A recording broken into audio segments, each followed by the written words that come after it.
Okay, so I think it's a very important discussion that we've got here. And I'm just going to outlay how we're going to organize this panel discussion. Sometimes panel discussions have a slightly rocky stop-start kind of process. It may happen here, but from what I can gather over at the table, everyone's got lots to say. And it's an area that is an increasingly growing area, the area where artists work with community in collaboration, with environmental concerns, with social justice. And we are very, very lucky to have our three speakers today because they're all involved in many different layers of their communities and their artistic production. So what I would like to just map very quickly is I'm going to talk a little bit about the arena of environmental and social concerns for artist practice. I will then read a little passage that I often read from Amitav Ghosh, which I think makes one think slightly differently about the world, and then talk more specifically about the artists we have here. And then I've got two questions that I'm asking the artists. They've had the questions, they've had time to think about the questions, and one of the questions is about their own practice and their efficiency, if you like, or what they've learned in their practice, what works best for them in relation to their communities. And the second one is about how they maintain themselves. Because if you're an artist who's working with environmental concerns or social issues and social justice concerns, you're often up against the coalface. It's often really hard, emotionally, financially, psychologically, spiritually, and you can become highly depleted very, very fast. So there has to be ways for you to make. We gone off air? Yes. I imagine we come back on air when that goes up. Panic behind the desk.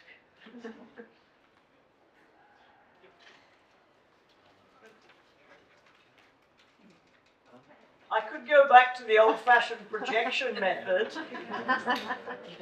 Years of talking across great distances. Can the people at the back hear if I do this? But it gives them a little bit of time to deal with the panic there and the silence that's ensuing. Okay, so one of the things that many artists are working with now is a space where there's a difference between when I was trained and there was within the Western mode of thinking about art, you had to be the individual genius. It's a thing that we, in a sense, inherited from Michelangelo.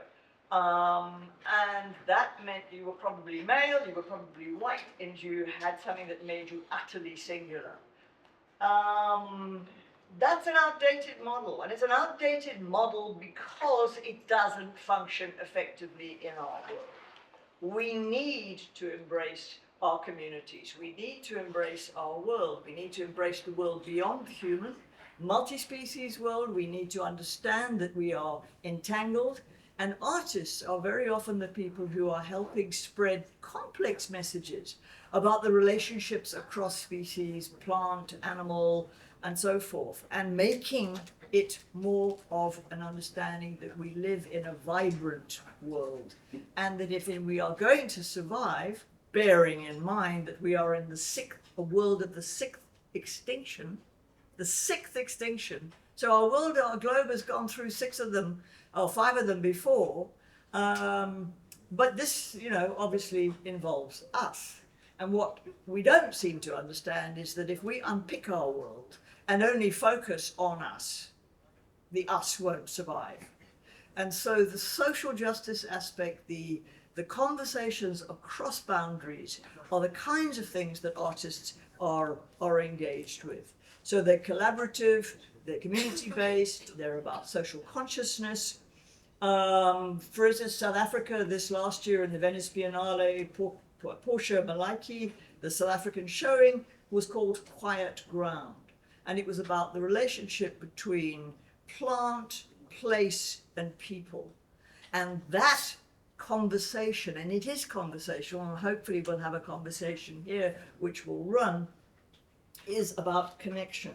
I'm going to try and do this from my phone, and I hope that I won't eclipse this, or that it's large enough.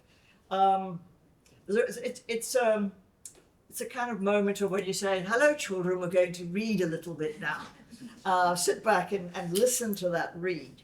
This is a paragraph or two from a book called The Great Derangement, Climate Change and the Unthinkable, the Uncanny and Improbable Events. And it's by Amitav Ghosh, an Indian writer who has been drawing in environmental concerns and social justice concerns into his novels and his stories. And one of his books starts with this thought. Who can forget those moments when something that seems inanimate turns out to be vitally, even dangerously alive? As for example, when an arabesque in the pattern of a carpet is revealed to be a dog's tail, which, if stepped upon, could lead to a nipped ankle. Or when we reach for an innocent-looking vine and find it to be a worm or a snake, when a harmlessly drifting log turns out to be a crocodile. It was a shock of this kind, I imagine, that the makers of The Empire Strikes Back, and I'm hoping that most of you know that reference, had in mind when they conceived of the scene in which Han Solo lands the Millennium Falcon on what he takes to be an asteroid, only to discover that he has entered the gullet of a sleeping space monster. To recall that memorable scene now, more than 35 years after the making of the film, is to recognize its impossibility. For if ever there were a Han Solo in the near or distant future, his assumptions about interplanetary objects are certain to be very different from those that prevailed in California at the time when the film was made. The humans of the future will surely understand, knowing what they presumably will know about the history of their forebears on Earth, that only in one very brief era, lasting less than 3 centuries, did a significant number of their kind believe that planets and asteroids are inert. In other words, our tendency not to recognize the life that exists in everything. And that particular quote is just something that I would like you to keep in mind when we're talking about the artist practice here. So it sounds like a bit of a deviation, but it's actually about an entanglement, because we have 3 very different but interesting artists. We have Moffat, Takadiwa, who has stepped in, and some of you may have joined and seen in the original program Kenisile Mwangwa was meant to be speaking. She's the curator of the Stellenbosch Triennale. Are we never going to get back our thing, by the way? Is it gone? Okay. All right, we're all going to have to project. Okay. She had a death in the family, and the memorial is today, so she was unable to be here, and Moffat stepped in very kindly at late notice. He's doing a walkabout at one point. Walk talk? What are you doing? You're doing a walkthrough, right. He's an artist who's got a global reputation, international. He's from Zimbabwe, lives and works in Harare, and does a lot of work with recycled material. So much so that he's actually generated, and his sense of community is incredibly strong. He's developed, and again, correct me on my pronunciation if I'm wrong, Mbari? Is it Mbari in Harare? Okay, he's founded the Mbari Art Space to teach his own community how to utilize the environmental detritus around them, bearing in mind that when he was at art school, art materials were very expensive. And so one turns to what is around you to find out what to make. That is Moffat. Oh, we're back online. I can relax. Then Teresa Firmino. Her story is about telling her story, not his story. Not history, her story. The stories of the matrilineage, the mother, the grandmother, the place where knowledge went through the female line. And she's got to work on a number of works, 3 pieces at Everard Reed, imposing forms that grew out of almost an intuitive engagement with fabric and materiality. She's a multimedia performance artist. She works in painting, sculpture, performance. She's interested in the African archive and returning to indigenous knowledge, something that many artists, certainly in the Southern African context, have been doing, particularly when health issues are encountered. We get ill. We have to find ways to return to the things that will nourish us, that we've perhaps become separated from, and we've become unaccustomed to paying attention to. Paying attention and noticing. Tradition then becomes an active part of activism. And what we're going to be doing as we move through these is we're going to show the artist's work, and there are going to be things that you can look at as well so that you can situate their work. And then David Brits. David I've known for a long time. I taught him painting, and then he promptly left Michaelis and became a sculptor. I don't know what I did wrong. When he was working as a fourth-year painter, he was working with his history, his very white male history of his family's engagement with the Angolan border war, which is an interesting combination with Teresa, who was working with the fallout, if you like, of 32 Battalion, also from the border war. So they're coming from different sides.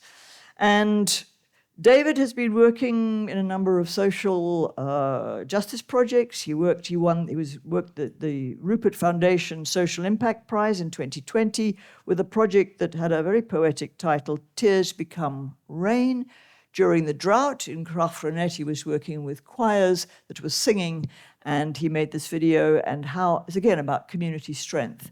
And so there's this place where all of these artists are returning to community and strengthening themselves and their community. There's a togetherness here that I think is particularly powerful.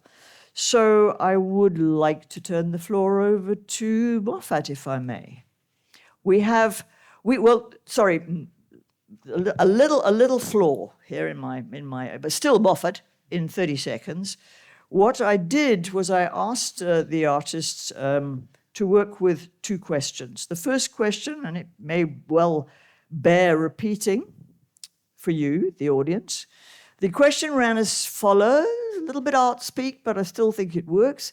In this time of global sociological crises, as an artist, creative practitioner, now all the artists are going to answer this question, conscious of your responsibility, because this is about responsibility, but in that word is your responsibility, your ability to respond, what would you say is your most effective tool, skill, or capacity in your practice?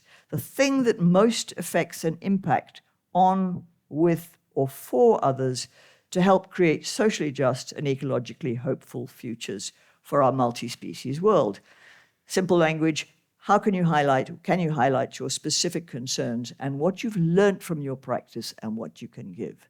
And for any of you who are artists in the audience, these things might prove useful. Sorry, Moffat, floor is yours.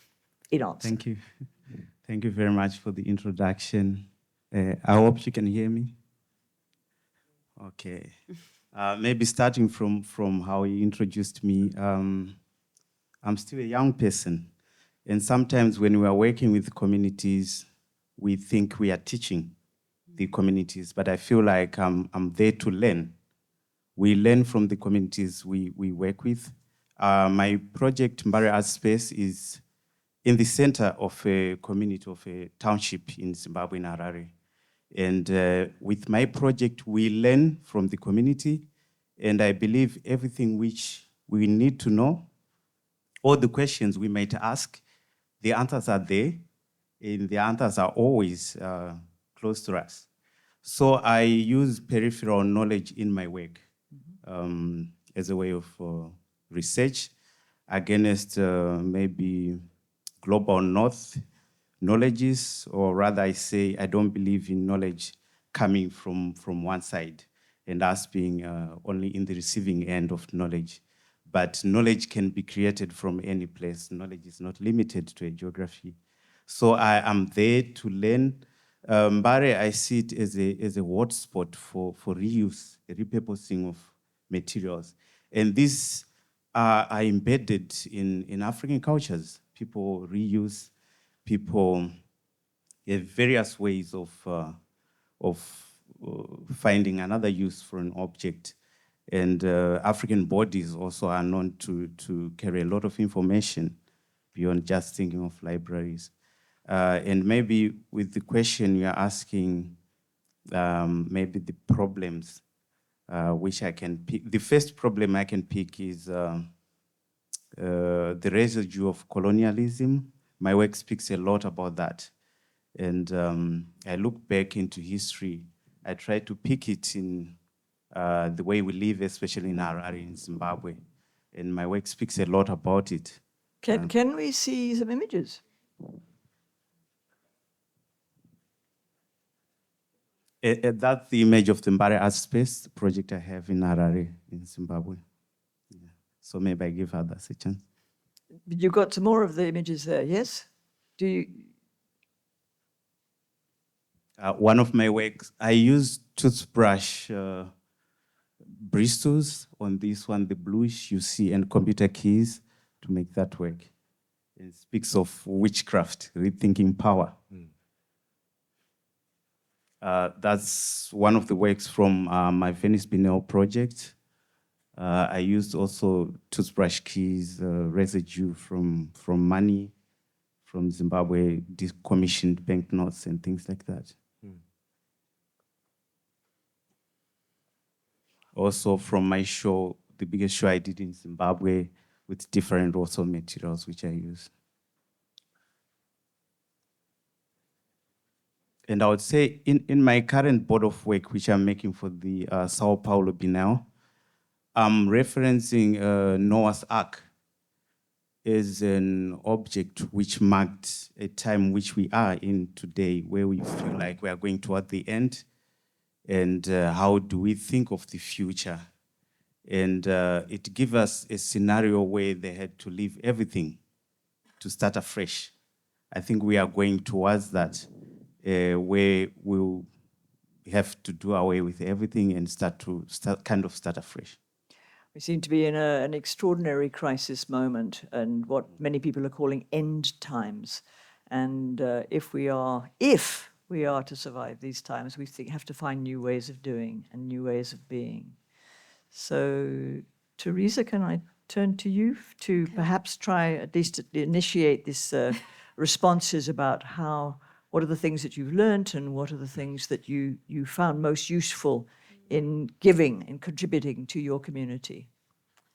Hi. Can you guys hear me? That's good. My name is Teresa Kutala Firmino. My second name is very important to me because it means, in Tsambundu, it means to see far, to see beyond. I wrote something, but I'm going to say something before I read what I wrote. It's very interesting that people are saying we're in the end times. And I have a lot of conversations with Black women. The world has been ending for us for a very long time, and we've survived so far. We might be at some ending, but we know that the world goes through cycles. So I can maybe speak for Black women in particular, the world seems to change for us and has been constantly changing. So to speak about an end more is, for us, maybe for me, I think more about cycles, and the world is just going through another cycle. I was gonna come in and I did see your questions and thought about your questions. But you're not going to answer them. But I've been in Cape Town. I will answer them. I've been in Cape Town for a week now. And then this morning, while thinking about your questions, I wrote something because, I feel like every day, and especially in this context, things change and you are affected by things. And the way I was thinking about the talk has changed as well. So I'm just going to read what I wrote. The title of it, it's not a poem or anything, it's just some thoughts that I wrote down, is my body is the body that floats. I am the body that floats on the waters, past bamboo straws, leak-proof disposable paper bowls, lakes filled with Woolworths bags, wastelands of electrical cars and parts, past millions of free-range chickens, thousands of grass-fed cows. I am the body that buys carbon credits from poor countries, posts it online, receives millions of likes, become the voice, the leading voice of the people in Congo. All of this on my rechargeable battery-powered device, wearing my carefully selected vintage jacket.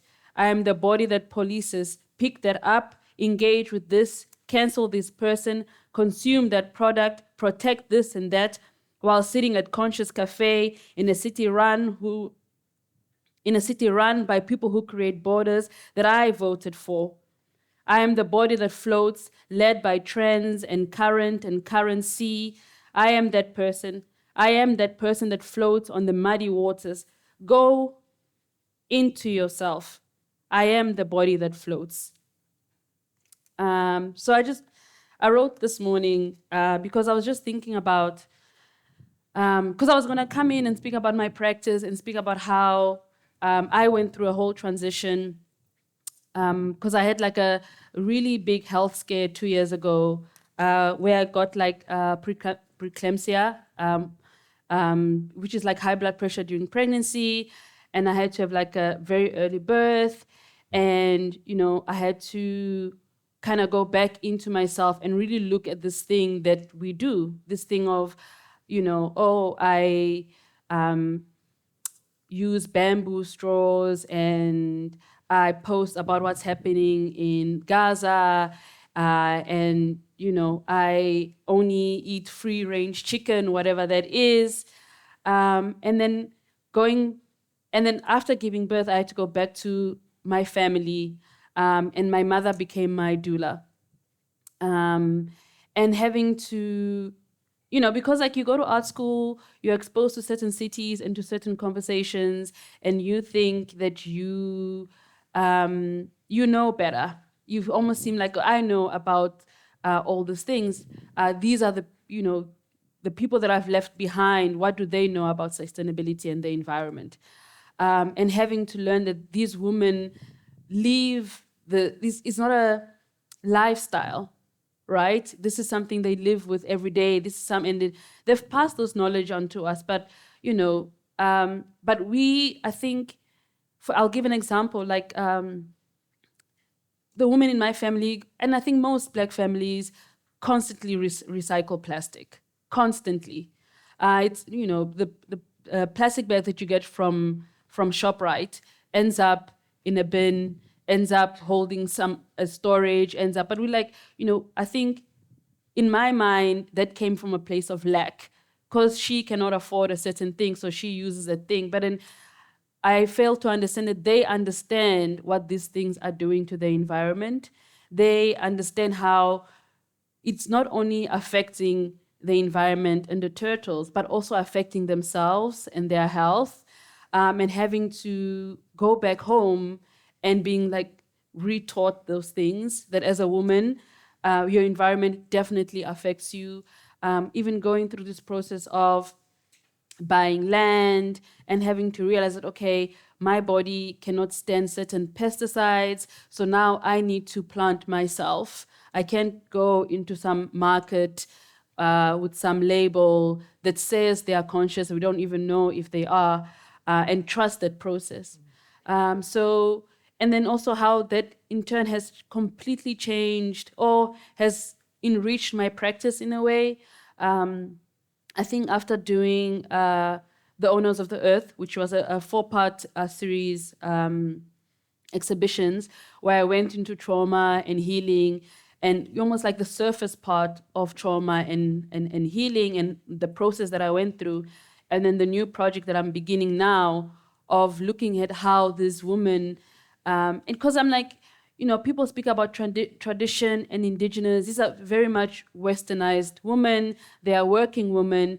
They, in a way, had to find ways to keep those indigenous knowledge within the Western world. So my prose was kind of speaking about how, you know, policing each other is not enough. You know, policing it doesn't do anything. It's better to be part of a community that, you know, it's not like I'm making a lifestyle change. This is something that is within me already, you know, and I can see how it affects me and my health. Yeah. So you're saying some things that are actually quite similar to what Moffat is saying. Yeah. Is that these are conversations that are coming from within. They're not necessarily imposed from the outside, because they can't be. They don't stick in a way if they're imposed from the outside. I'm going to move to David, just if you can respond to the question about what is that you feel and then we'll try and weave these things together, because there are already threads speaking across the two speakers already. Thank you. And thank you, Teresa, for those words. Wow. And to pick up on the paradox as that you laid out, that is being a modern human and certainly being an artist, I guess my work and life negotiates the paradoxes inherent in our country, and certainly inheriting, as Virginia mentioned, are becoming conscious to inheriting a very complex and dark past as a white South African man.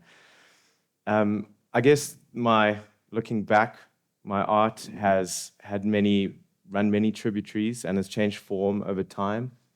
And concurrent to that has also been an open-heartedness to society and using creativity as an interface to celebrate difference with others and encourage and embolden others to, like those who emboldened me, to take up their own creativity.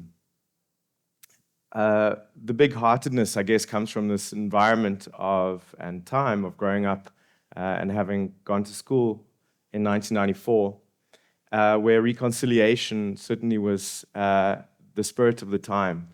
And political luminaries, who we all know, were very much, I guess I imbibed that, along with many of my friends, to interface with the complexities of South Africa through the lens of creativity is an incredible adventure, which has certainly increasingly opened my heart. That has taken the form, I guess, in my days of art school, running art clubs for children, being the public relations choir for an ICTAF choir in Kailicha, and then, like Virginia mentioned, that rippling out into things like winning the Social Impact Art Prize in 2020. Yeah, so I think I'll end there. It's not very specific. It's a good place, because there's so much already that's come up, and Teresa, thank you for you call it your prose. I think it almost was a poem. Okay. It seemed to hold the doubt and the place of unknowing that most of us are moving, I think, into, with a sense that you have to embrace that space, because we don't know the answers. We know some things, or we think we know some things, and that helps us move forward. But then we always are working with not knowing. I think the not knowing is probably one of the biggest vocabularies of the contemporary moment. The chaos that's happening worldwide, there's kind of a really big boomerang effect happening in South Africa at the moment, and in US relations in South Africa, and the dialogues that are being thrown out and discarded. And I think we're in for a little bit of a rough ride on, yet again, another subject in terms of global relations.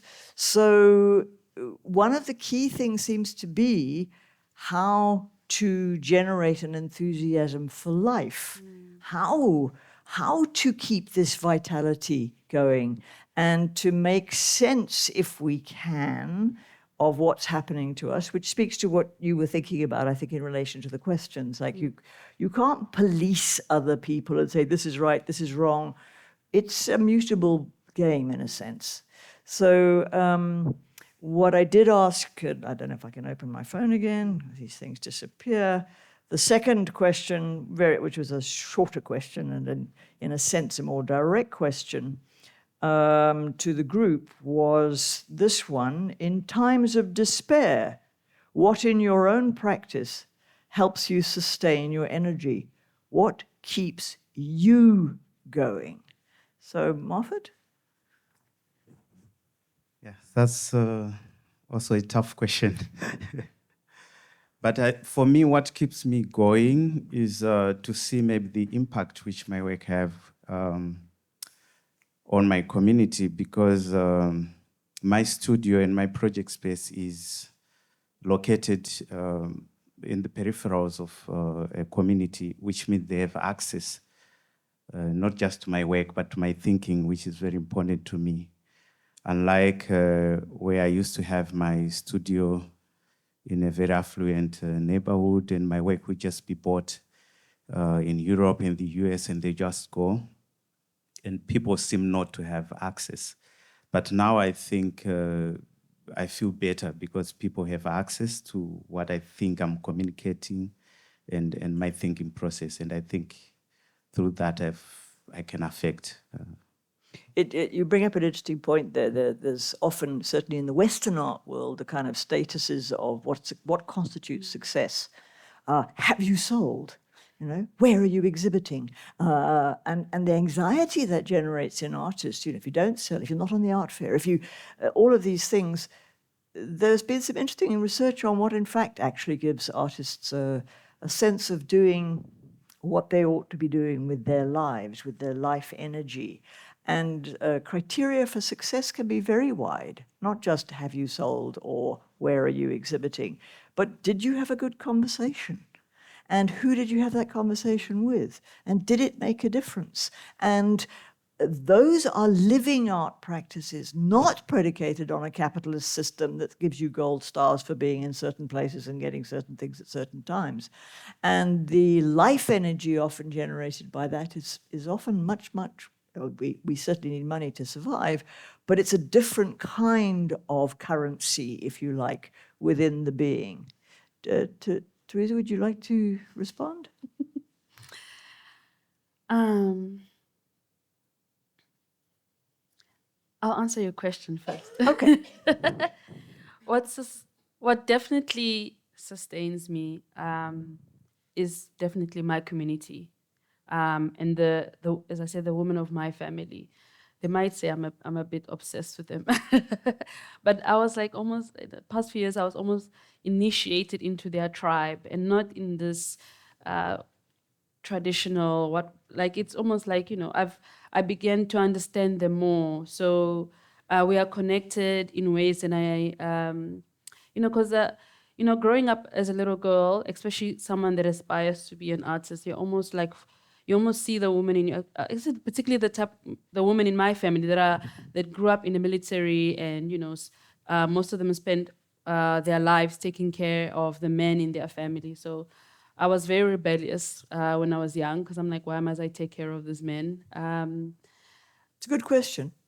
But then I think when I was initiated in their tribe, I saw that there are a lot more. There are layers to this woman that I never saw, because I was always looking from the outside and seeing, you know, their lives from the outside. So what sustains me, guys, this woman, they, you know, they have this thing they call like midnight prayers. And then they know, like, whenever anyone is going through something, they'll be like, hey guys, we're having a prayer for this particular person.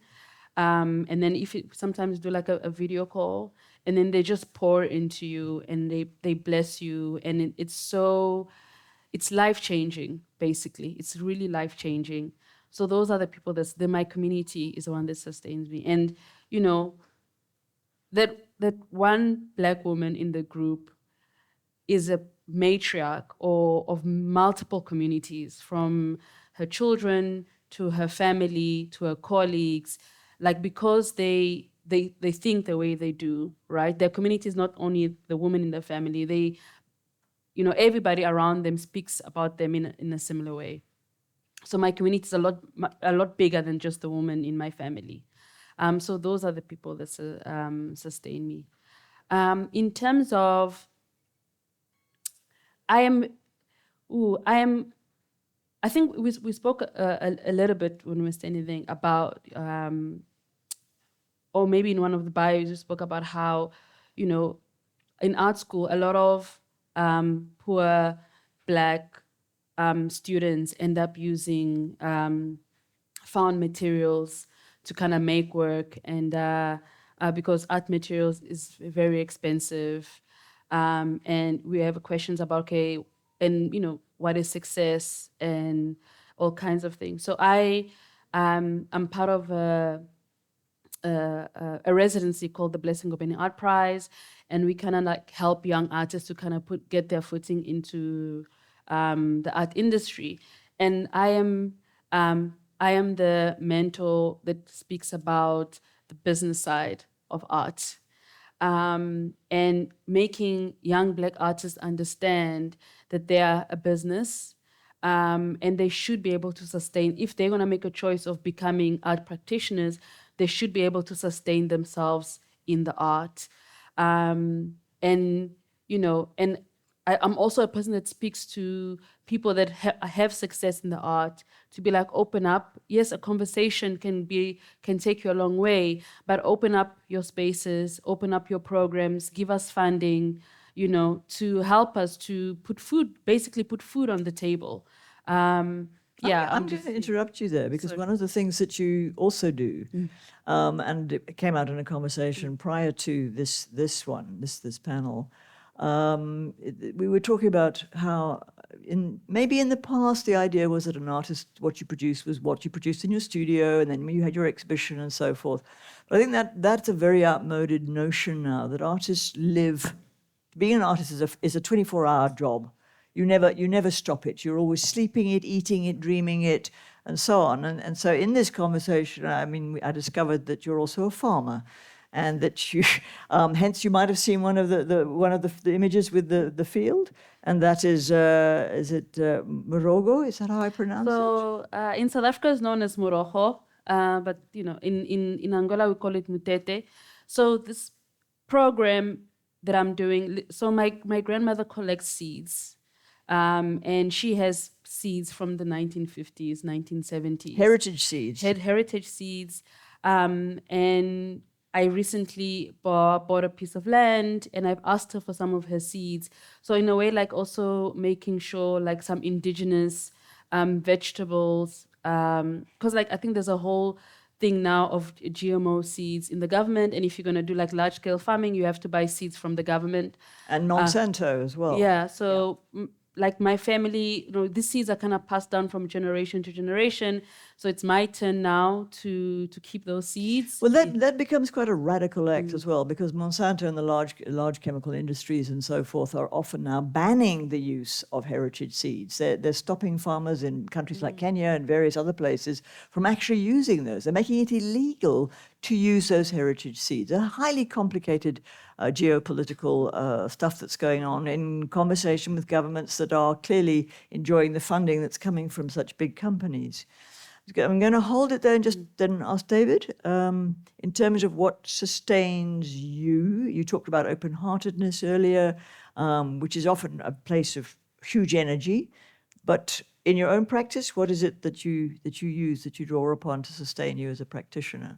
Well, I guess in terms of sustainability, I'm going through a big energy dip and a reassessment. I guess 15 years in the world of the professional arts, 30 years since I was 8 years old, taking art probably the most seriously of any arena in my life.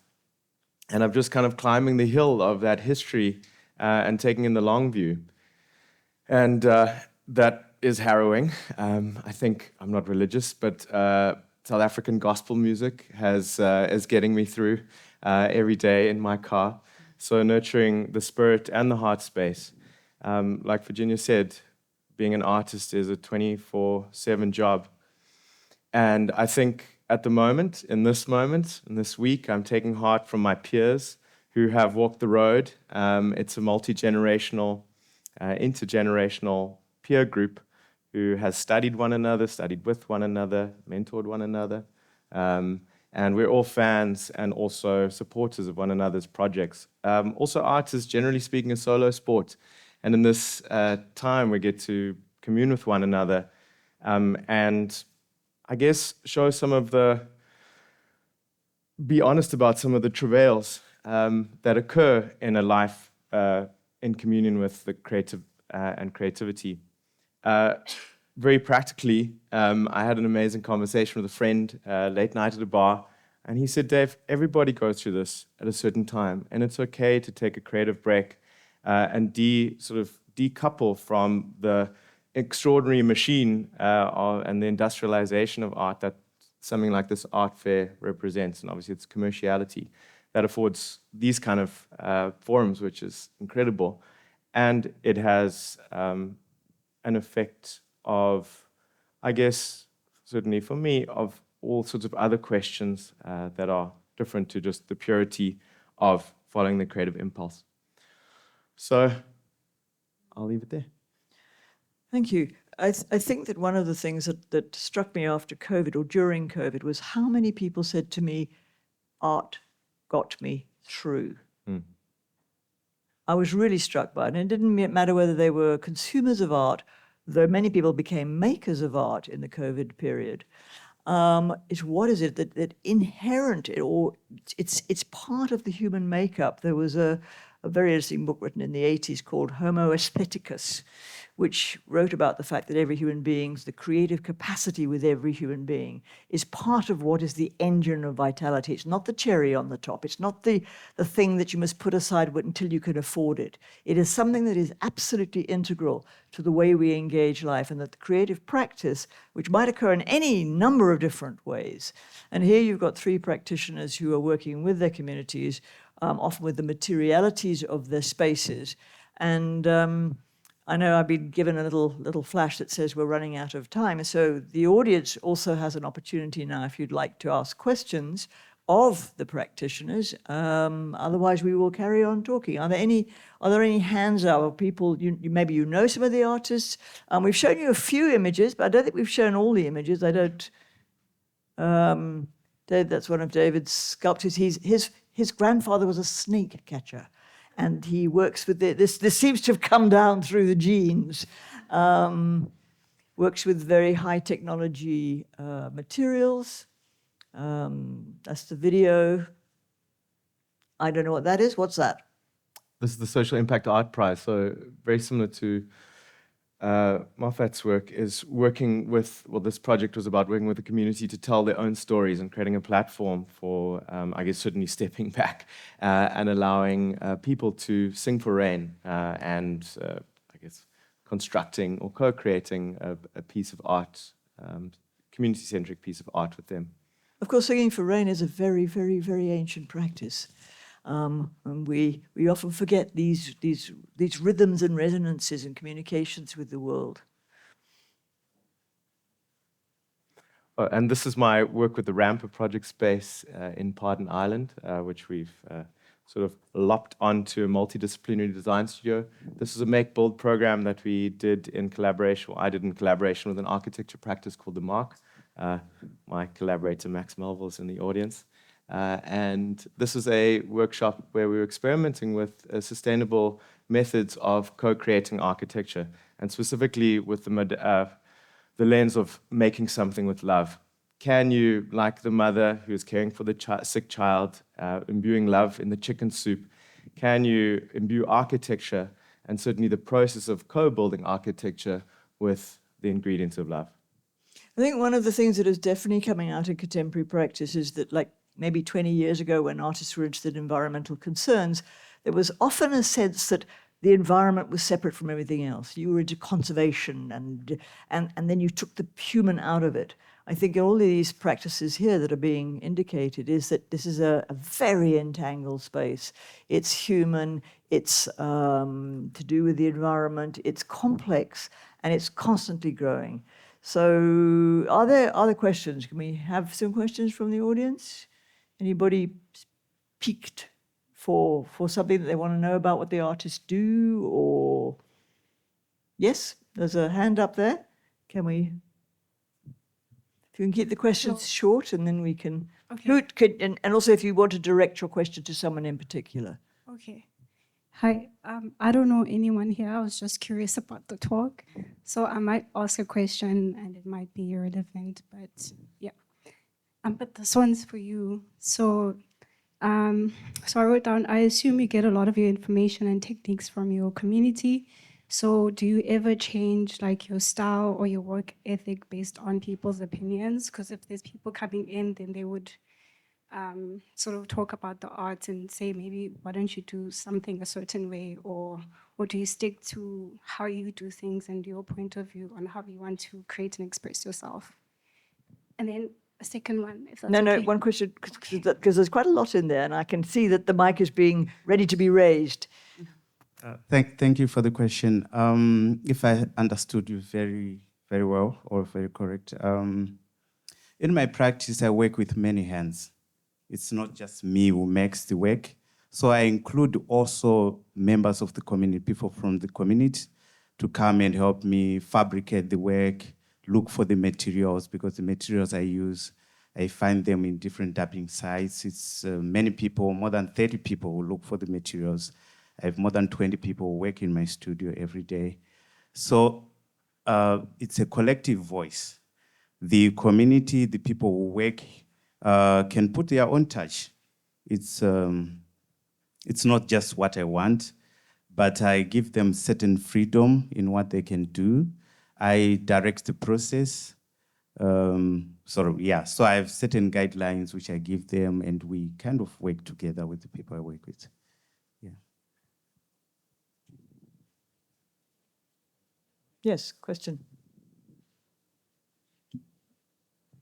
My question is for Teresa, and I would really love to know more about your vision for Morogo.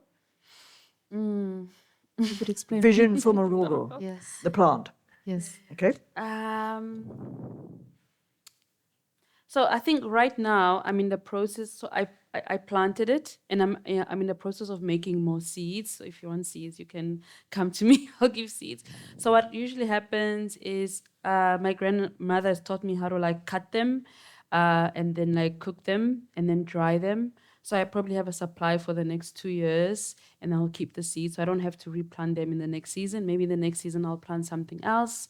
And then, I've just learned like there are maybe like 5 different, I want to say there are species of the morogo, of the mutete. So I'm trying to keep all 5 species. And yeah, I'm in the process of creating the seed bank, like my own seed bank. It's not anything, I probably should make it a lot more, what's what I'm looking for, like professional and whatever, but it's just something that happens in the family. You just know that, and I put it like maybe like in a mayonnaise, old mayonnaise glass jar, or like in a plastic jar, and keep it in the house. And when you move with your seeds.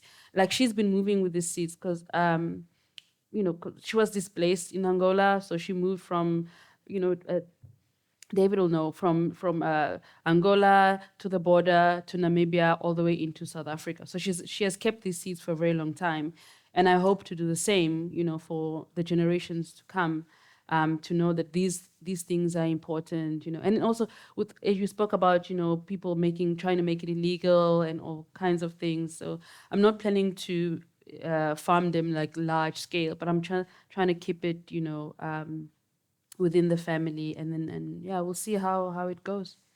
Yeah. I think one of the things that often happens in artistic practice, and this is my kickback against the funding proposals that artists so often have to put in, is that when you've got a funding proposal and you apply and you've got to say exactly what it is you're going to do, I think that often kills the project dead.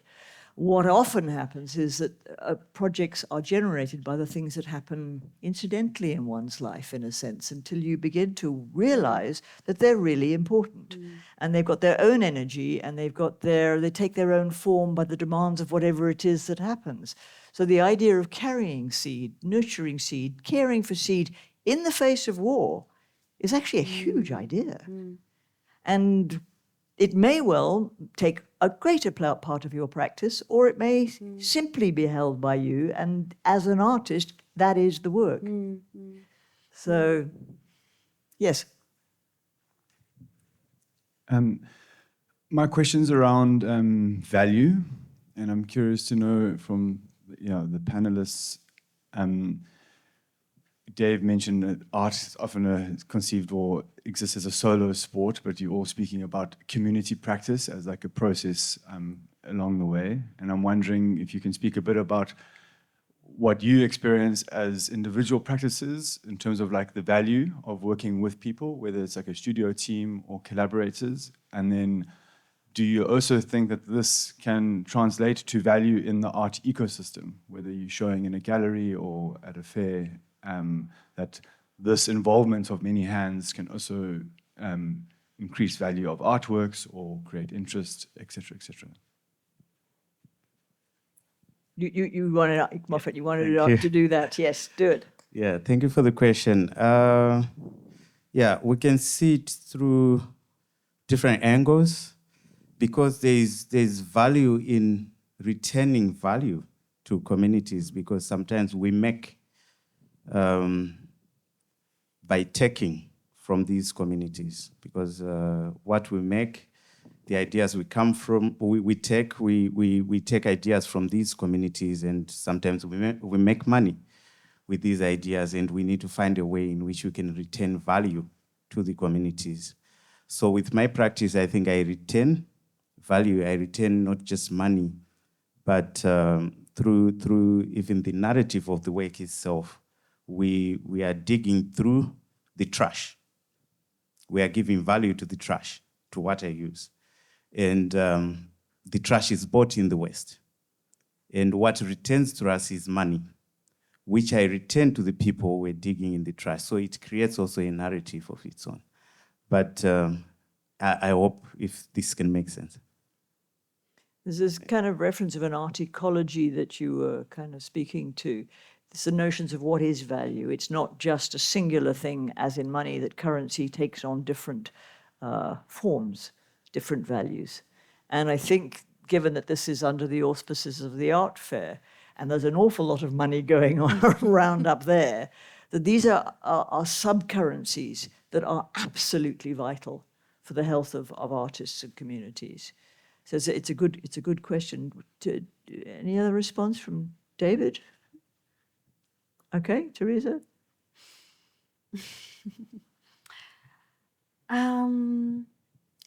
As you said, the art fair is a really great example of what you're speaking about. You know, without the artists literally create this whole ecosystem that we have here, right? And even like in the studio practice, outside of making of the work, you know, there are other things that are attached to the artists. Like artists, for me, you know, are one of the biggest entrepreneurs right now in the world, right? Because we literally employ a lot of people, you know, accountants, lawyers, PR people, people that, you know, studio assistants. And sometimes you almost have like a responsibility to make money because, you know, you want to feed the people that work for you. And it's hard to be an artist and to maintain a career. And I have a master's degree. I can go and teach and go into a whole other thing. But I realized like, I have all these people, especially in a country like South Africa with the employment rate. What does it mean to let go of one person when that person is responsible for multiple people in their lives? So yeah. Yes. Hi, thanks so much everyone for this really valuable conversation. I'd just like to ask a question about, or tracking back to what Virginia said about the criteria for success can be very wide, and it's not necessarily about, you know, production and having sales and constantly. I've been an independent artist for like over 10 years, and a lot of it has been based around production and sales. But recently, with the way in which the world has shifted and changed, like I think you said it was like the sixth extinction, or The sixth extinction. yeah, it's feeling real. And so I think there's always this kind of narrative of like the struggling artist, especially when you aren't on the other side of employing people yet and kind of working on the larger scale side of things. So my question is to all three of you, and maybe you can just answer short answers, is on how do you create sustainability for yourself and your practice? So to basically have that production and sales, but then at the same time have those invaluable connections and conversations that are so important. How do you balance the two? Big, difficult one. Right. I'll have a go. Coming out of art school, I was an analog person in a digital world, and I actually struggled to meet. I guess you start out at the bottom of the hierarchy, which in art school, certainly you're fourth year, and you have these incredible lecturers like Virginia giving you good marks, and you think you're a good artist, but actually you were just a good art student. So you really have to start from the bottom. And I applied my trade through typography and working in the bars and butcheries of the inner city, and became a sign writer and a custodian of something, a tradition that goes, I guess, in the Western world, stretches right back to Pompeii. So that has evolved into a company where I get to, through apprenticeships, teach others the custodianship of this ancient art. And that is the bread and butter that I guess I can cross-subsidize big public sculptures, etc., which have, I guess, not met with as much uptake through the market. And that's possibly why I'm having this sort of ebb. It's just to cut in there a little bit. One of the things I always do when I meet students when they've left and graduated, my standard question is, how do you keep body and soul together? How do you keep your physical needs going, but how do you keep your spirit strong? So it's a similar kind of question. Moffat, do you? Yeah, for me, coming from Zimbabwe, I think self-sustenance is very important because there is no either niche market, you know, those NGO or people who can just buy works when you're still emerging and just support you. So there's no even market or even a niche market at all. So you needed to work hard, and you needed also to be international. I think Zimbabwean artists are the most international artists I know because we don't have any market at home. So you needed either to be present in South Africa or another place. So I worked with a South African gallery, still emerging, and I got noticed by galleries in London. Then I ended up signing with galleries in the US, and I went on to grow to an extent where I could sustain myself and actually sustain my own studio without funding, without applying for funding and aid. So that helped me a lot because I can work with my own money, I can travel with my own money, I can pay my studio from what I earn. So my studio process is all funded from my earnings. And at this point, I think the process is more smooth because, yeah. So I'm going to speak about the program that I am a part of. As I said, I'm part of the Blessing Ngobeni Art Prize. And I think one of the things that we have, every time I speak to a successful artist, you know, they are in a way doing some things, especially artists that feel a sense of responsibility. A lot of them have opened their studios to young artists. And I think one of the things that also has helped me is mentorship. You know, mentorship is not just someone holding your hand and telling you paint this thing. You know, I had an artist from Angola coming in. She's a great performance artist, but she was like, okay, with Teresa, with performance, I'm not sustaining myself. You know, I have to work, but I love my practice. So she's like, let me try and go into collage and kind of transfer my stories into these different mediums. But she was like, I don't know what glue to use to make the work sustainable for people to buy. And I was like, girl, acrylic gel. And she's like, oh, like that has completely changed her practice, just her having that knowledge that, oh, you can use this medium. So mentorship is really important for artists. And mentorship is also, you know, in the Blessing Ngobeni Art Prize, we try and work with some emerging artists, and, you know, we try and also work with like some, we have a show open now at World Art Gallery. Charles is amazing for opening up his gallery during the Cape Town Art Fair.